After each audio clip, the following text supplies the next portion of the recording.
بہترین صبح وہ ہوتی ہے جو اللہ کے ذکر سے شروع کی جائے۔ جنہیں اللہ کی سنگت نصیب ہو جائے وہ دنیا سے بیگانے سہی لیکن رب کے محبوب ہوتے ہیں۔ اللہ جب کسی سے راضی ہو جائے تو اس کی خاموشی بھی دعا بن جاتی ہے۔ جس دن تمہیں یہ معلوم ہو جائے گا کہ جو کام تمہاری مرضی سے نہیں ہوتے وہ تمہارے لیے کتنے بہتر ہوتے ہیں، اس دن تمہاری بے سکونی ختم ہو جائے گی۔ کسی بھی وجہ سے گناہ نہ کرو کیونکہ وجہ ختم ہو جائے گی لیکن گناہ نہیں، اور کسی بھی نیکی کے لیے تکلیف اٹھانے سے نہ بھاگو کیونکہ تکلیف ختم ہو جائے گی مگر نیکی نہیں۔ کبھی کبھی زندگی میں ہمیں ایسا شخص ملتا ہے جسے ہم دل سے چاہتے ہیں لیکن حالات ایسے ہوتے ہیں کہ ہم اس کے قریب نہیں جا سکتے۔ اگر اچھائی آپ کے اندر موجود ہے تو یقین کریں کسی کا خوبصورت ساتھ کہیں نہ کہیں مل جایا کرتا ہے۔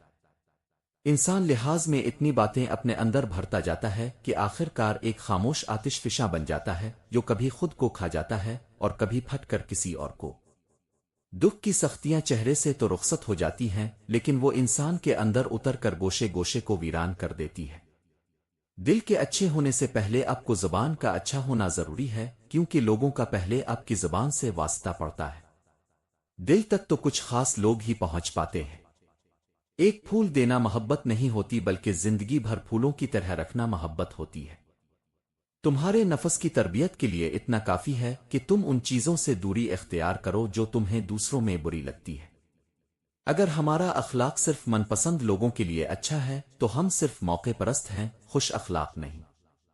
سارے خواب پورے نہیں ہوتے اور جب یہ پتہ چل جائے کہ کوئی خواب پورا نہیں ہو سکتا تو پھر اس کا بھی پیچھا چھوڑ دینا چاہیے۔ یہ زندگی میں سکون کے لیے بہت ضروری ہے۔ نیت کتنی بھی اچھی ہو دنیا تم کو تمہارے دکھاوے سے جانتی ہے، اور دکھاوا کتنا بھی اچھا ہو اللہ تم کو تمہاری نیت سے جانتا ہے۔ زندگی میں اگر کامیاب ہونا ہے تو ایک بات زندگی سے نکال دو کہ لوگ کیا کہیں گے، اور اس کی جگہ یہ بات شامل کر لیں کہ میرا رب کیا کہے گا۔ اگر ارادوں کی تکمیل نہ ہو تو دل برا نہ کیا کریں، سوچا کریں کہ میرے ارادوں سے زیادہ اچھے اللہ کے ارادے ہیں جو اپنے وقت پر پورے ہوں گے انشاءاللہ۔ ویسے بھی کچھ چیزیں وقت کے ساتھ خود ہی ٹھیک ہو جاتی ہیں کیونکہ زیادہ سوچنے سے ہم خود ہی مایوس ہو جاتے ہیں، اور مومن تو مایوس نہیں ہوا کرتا۔ اگر قسمت میں آدھی روٹی ہے تو چھین کر پوری بھی کھا لو گے تو بد ہضم ہو جائے گی۔ تم اتنا جان لو کہ کبھی نصیب سے زیادہ ہضم نہیں ہوتا، پھر وہ چاہے روٹی ہو یا محبت۔ زمین سے نکلنے والی ہر چیز یہ بتاتی ہے کہ انسان جو بیج بوتا ہے وہی کاٹتا ہے۔ اے میرے دوست اگر تم سمجھدار ہو تو محبت کے سوا کچھ نہ بیجو۔ ہمیشہ مخلص رہیں، آپ کی موجودگی وقتی ہو سکتی ہے مگر کردار اور رویے دائمی اثرات چھوڑ جاتے ہیں۔ راستوں پر نشانیاں وہی لوگ چھوڑتے ہیں جنہیں پیچھے رہ جانے والوں سے ملنے کی خواہش ہو۔ زندگی کو اتنا زیادہ سنجیدہ لینے کی ضرورت نہیں ہے، یہاں سے زندہ بچ کر کوئی نہیں گیا۔ آپ کی تربیت کا پتہ اس بات سے چلتا ہے کہ آپ عورت کے ساتھ کس طرح بات کرتے ہیں، پھر چاہے وہ گھر کی ہو یا باہر کی ہو۔ اختلافات پر صبر کرنا اور دوسروں کو برداشت کرنا ہی اخلاق ہے۔ خاموشی اختیار کر لینا دب جانے کی علامت نہیں بلکہ ترجیحات کا فرق ہے۔ ہر بات اور ہر بندہ جواب کا مستحق نہیں ہوتا۔ دن کی روشنی میں رزق تلاش کرو، رات کو اسے تلاش کرو جو رزق دیتا ہے۔ انسان جیسا پیدا ہوتا ہے ویسا فوت نہیں ہوتا۔ انسان کو چاہیے اپنی شخصیت کو بہتر بناتے ہوئے اس دنیا سے جائے، اور جب ہم دنیاوی زندگی میں رہیں تو فائدہ پہنچاتے رہیں، اور جب دنیا سے چلے جائیں تو لوگ آپ کو یاد رکھیں۔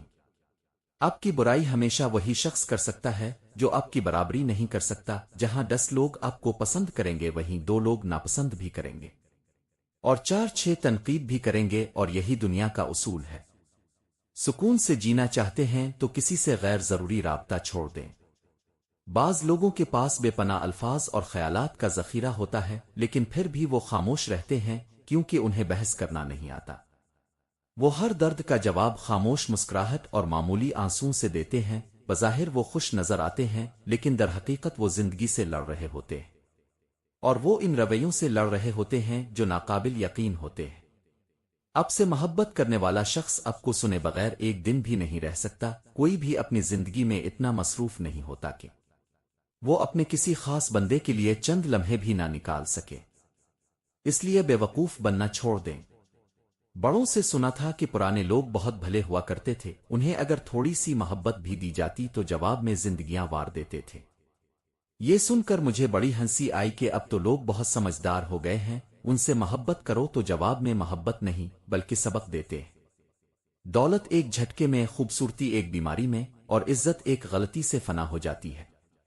اللہ تعالی ہمیں غرور اور تکبر سے بچائے، آمین۔ تین چہرے انسان کبھی بھی نہیں بھولتا: مشکل میں ڈالنے والا، مشکل میں چھوڑ جانے والا، اور مشکل میں ساتھ دینے والا۔ رسول پاک نے جمعہ کے ذکر میں ایک دفعہ فرمایا کہ اس دن ایک ایسی گھڑی آتی ہے جس میں اگر کوئی مسلمان بندہ کھڑا نماز پڑھ رہا ہو اور کوئی چیز اللہ پاک سے مانگے تو اللہ پاک اسے وہ چیز ضرور دیتا ہے، اور پھر ہاتھ کے اشارے سے اب رسول پاک نے فرمایا وہ گھڑی بہت تھوڑی سی ہے۔ جس طرح گھڑی کی سوئی آگے پیچھے کرنے سے وقت نہیں بدلتا، اسی طرح گردن اونچی اور نیچی کرنے سے انسان کی اوقات میں کوئی فرق نہیں آتا۔ ان عقلمندوں سے دوری اچھی جو آپ کو بے وقوف سمجھتے ہیں۔ اخلاص یہ ہے کہ انسان اپنی نیکیاں بھی اسی طرح چھو پائے جیسے اپنے گناہ چھو پاتا ہے۔ بہترین فیصلہ چاہتے ہو تو سب کچھ اللہ تعالیٰ پر چھوڑ دو۔ زندگی تصویر بھی ہے اور حقیقت بھی، فرق ہے تو رنگوں کا ہے۔ اگر من چاہے رنگوں سے بنے تو تصویر، اور اگر انجانے رنگوں سے بنے تو یہ ایک حقیقت ہے۔ دنیا ایک بازار ہے اور عنقریب بند ہو جائے گا۔ عزت کے موتی پر ذرا سا بھی حرف آ جائے تو سینکڑوں دریا بھی اسے مٹا نہیں سکتے۔ بدزبانی، بد کلامی اور فاحش گوئی سے آپ صرف اپنا وقار ہی تباہ نہیں کرتے ہیں بلکہ ان لوگوں کی بھی توہین کرتے ہیں جنہوں نے آپ کی تربیت کی ہو۔ زبان تو محض دو چھٹانک کی ہوتی ہے، مگر اس کی زہریلی اور نوکیلی باتوں کو برداشت کرنے کے لیے ہاتھی جیسا دل اور شیر جیسا حوصلہ درکار ہوتا ہے۔ جب برداشت ختم ہو جاتی ہے پھر تکلیف غصہ بن کر باہر آ جاتی ہے، اور پھر لوگ پتہ ہے کیا کہتے ہیں کہ تم بڑے بدتمیز ہو گئے ہو۔ برائی کی طرف نفس دوڑ کر جاتا ہے اور نیکی کی طرف اسے گھسیٹ کر لانا پڑتا ہے۔ وہ شخص جو دل کی خواہش کے رخ کو قوت سے بدلنا چاہتا ہے بڑا ہی بے وقوف ہے۔ اللہ کے آگے جھولی پھیلاؤ، وہ جھولی بھر دے گا۔ تم کچھ بھی نہ کرو، بس اپنے رب کے ہو جاؤ، وہ زمانے کو تمہارا کر دے گا انشاءاللہ۔ بیہودہ سوال اور گھٹیا مذاق صرف احمقوں کی تفریح ہے، اور نیند اور جہالت جس قدر گہری ہوگی جگانے والے پر اتنا ہی غصہ زیادہ آئے گا۔ معاشرے کے بدترین لوگ وہ ہیں جو کمزور کی غلطی پر شور مچاتے ہیں اور طاقتور کی غلطی پر مجرمانہ خاموشی اختیار کر لیتے ہیں۔ حضرت علی کرم اللہ وجہ نے فرمایا کہ برداشت کی قوت انسان کی شان کو بلند کرتی ہے اور انسان کا رتبہ بڑھاتی ہے۔ حضرت علی کرم اللہ وجہ نے فرمایا جو شخص موت کا منتظر ہے وہ تیزی سے نیکیوں کی طرف دوڑتا ہے۔ اگر آپ ایک خاموش مجسمہ بھی بن جائیں تو تب بھی لوگ آپ کو نہیں چھوڑیں گے۔ مولانا رومی نے فرمایا کہ ایک اچھا انسان کسی سے شکایت نہیں کرتا اور وہ خامیاں تلاش نہیں کرتا۔ محبت کی پہلی شرط عزت ہے، جو عزت نہیں دے سکتا وہ سچا پیار بھی نہیں دے سکتا۔ خود کو غلط سمجھنے کی توفیق بھی اللہ کی طرف سے ملتی ہے، ورنہ لوگ تو غلط ہوتے ہوئے بھی خود کو صحیح سمجھتے ہیں۔ انسان ایک ایسا غافل منصوبہ ساز ہے کہ وہ اپنی ساری پلاننگ میں کبھی اپنی موت کو شامل نہیں کرتا۔ حضرت علی کرم اللہ وجہ نے فرمایا غرور میں مبتلا ہونا بھی جہالت کے لیے کافی ہے۔ رسول پاک نے فرمایا صبح کی نیند رزق روک دیتی ہے، صبح کے وقت سونے سے منع فرمایا ہے۔ سورج کی کرنیں زمین پر پڑنے سے پہلے نیند سے اٹھ جایا کرو، کیونکہ اس وقت رزق تقسیم کیا جا رہا ہوتا ہے۔ زندگی بھی کیا عجیب چیز ہے، ایک دن مرنے کے لیے پوری زندگی جینا پڑتا ہے۔ جو لوگ سچے ہوتے ہیں وہ تہذیب کے دائرے کا لحاظ کرنا بھی جانتے ہیں اور صبر کے گھونٹ پینا بھی۔ حق بات کہنے سے زیادہ کوئی صدقہ نہیں۔ انسان کے آنسو اس وقت مقدس ہوتے ہیں جب وہ کسی اور کی تکلیف محسوس کر کے نکلتے ہیں۔ ظالموں کے ساتھ زندہ رہنا بجائے خود ایک جرم ہے۔ حضرت امام حسین نے فرمایا کہ کسی کے لیے آسانیاں ڈھونڈنے والے کی ذات پر آسانیاں آسمان سے برستی ہے۔ وہ لوگ کسی کے نہیں ہوتے جو تعلقات اور رشتوں کو لباس کی طرح بدلتے رہتے ہیں۔ جب کوئی اب کی ناراضگی کی پرواہ کرنا چھوڑ دے تو سمجھ جائیں کہ محبت ختم اور مجبوری شروع ہو گئی ہے۔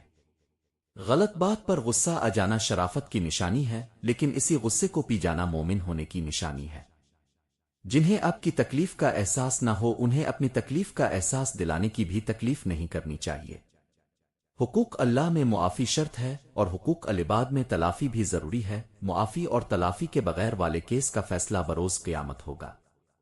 اپنے کیس کا فیصلہ دنیا میں ہی کروا کے جائیں، بے شک حشر کا معاملہ بہت ہی نازک ترین ہے۔ لوگوں سے ان کے لوگ مت چھینے، اگر کوئی کسی کے ساتھ خوشی محسوس کرتا ہے تو ان کے درمیان بدگمانی مت پیدا کریں۔ نمک کی روٹی کھا کر سو جانا، لیکن اپنوں کے سامنے کبھی ہاتھ مت پھیلانا، کیونکہ وہ اتنا دیں گے نہیں جتنا ستائیں گے۔ محنت کا پھل اور مسئلے کا حل رب دیتا ہے، اور یہ مت سوچو کب دے گا، جب دے گا بے حساب دے گا۔ دنیا میں سب سے بڑی دولت اب کی عزت نفس ہے، اس کو کھو کر قارون کا خزانہ بھی مل رہا ہو تو گھاٹے کا سودا ہے۔ ایسے سات لاڈلے لوگ جن کی اللہ ہر ضد پوری فرما دیتا ہے، اور جن کو گھر بیٹھے ولایت مل جاتی ہے، جنہیں اللہ تعالیٰ اپنی خاص رحمت اور محبت سے نوازتا ہے۔ یہاں ہم ان سات خوش نصیبوں کا ذکر کرتے ہیں جنہیں اللہ تعالیٰ کی خصوصی عنایت حاصل ہوتی ہے۔ نمبر 1، والدین کے خدمت گزار۔ جو شخص دل سے والدین کی خدمت کرتا ہے، ان کی رضا کے لیے اپنی زندگی وقف کر دیتا ہے، اللہ تعالیٰ اس کی ہر دعا کو قبول کرتا ہے اور اس پر اپنی خاص رحمت نازل فرماتا ہے۔ نمبر 2، سجدوں میں رونے والے۔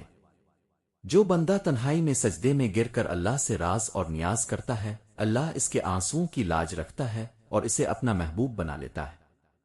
نمبر 3، یتیموں اور مسکینوں کا سہارا بننے والے۔ جو بندہ بے سہارا، یتیم اور مسکینوں کے کام آتا ہے، اللہ اسے کبھی تنہا نہیں چھوڑتا اور اسے باطن کی دولت یعنی ولایت عطا کرتا ہے۔ نمبر 4، خاموش عبادت گزار۔ ایسے لوگ جو ریاکاری کے بغیر خاموشی سے عبادت کرتے ہیں، ان کے دل اللہ کے نور سے بھرے ہوتے ہیں، اور اللہ ان کے دل میں اپنی محبت ڈال دیتا ہے اور اپنے قریب کر لیتا ہے۔ نمبر 5، رات کو جاگ کر دعا مانگنے والے۔ تہجد گزار بندے اللہ کے خاص لاڈلے ہوتے ہیں، وہ جب رات کے پچھلے وقت میں رب کو پکارتے ہیں تو اللہ خود کہتا ہے، کوئی ہے جو مجھ سے مانگے اور میں ہی دینے والا ہوں۔ نمبر 6، صبر کرنے والے مظلوم۔ جو شخص ظلم سہ کر بھی صبر کرتا ہے اور اپنے رب سے شکایت نہیں کرتا، اللہ اسے خود انصاف دیتا ہے اور اسے عزت اور ولایت عطا کرتا ہے۔ نمبر 7، اللہ کے ذکر میں مشغول رہنے والے۔ جن کی زبان ہر وقت ذکری الہی میں مصروف رہتی ہے، وہ اللہ کے خاص بندے ہوتے ہیں۔ ایسے لوگ دنیا میں گمنام سہی لیکن آسمانوں پر مشہور ہوتے ہیں۔ یہ وہ لوگ ہیں جن کے دل اللہ کے قریب ہوتے ہیں، جو دکھاوا نہیں کرتے ہیں، ان پر دنیاوی ولایت نہیں بلکہ روحانی ولایت نازل ہوتی ہے۔ پرسکون اور خوبصورت زندگی گزارنا چاہتے ہو تو اللہ سبحانہ و تعالیٰ کے احکامات پر اور نبی کے طریقوں کے مطابق زندگی گزار کر دیکھو۔ درود ابراہیمی پڑھنا ساری نفلی عبادتوں سے افضل ہے۔ درود ابراہیمی پڑھنے والے کے گناہ 3 دن تک فرشتے نہیں لکھتے۔ درود ابراہیمی کی کثرت کرنے والے کو قبر میں عذاب نازل نہیں ہوگا۔ تو آج سے ہی درود ابراہیمی کو پڑھنے کی عادت بنائیں اور اس کے فائدے کو اتنا پھیلائیں کہ ہر مسلمان کی زبان پر درود پاک جاری ہو جائے۔ اور آخر میں میری دعا ہے کہ اے اللہ، میری آج کی غلطیوں کو معاف فرما دے، میری گزرے ہوئے کل کی غلطیوں سے درگزر فرما اور مجھے آئندہ ہونے والی غلطیوں سے بچنے کی توفیق عطا فرما۔ آمین ثم آمین۔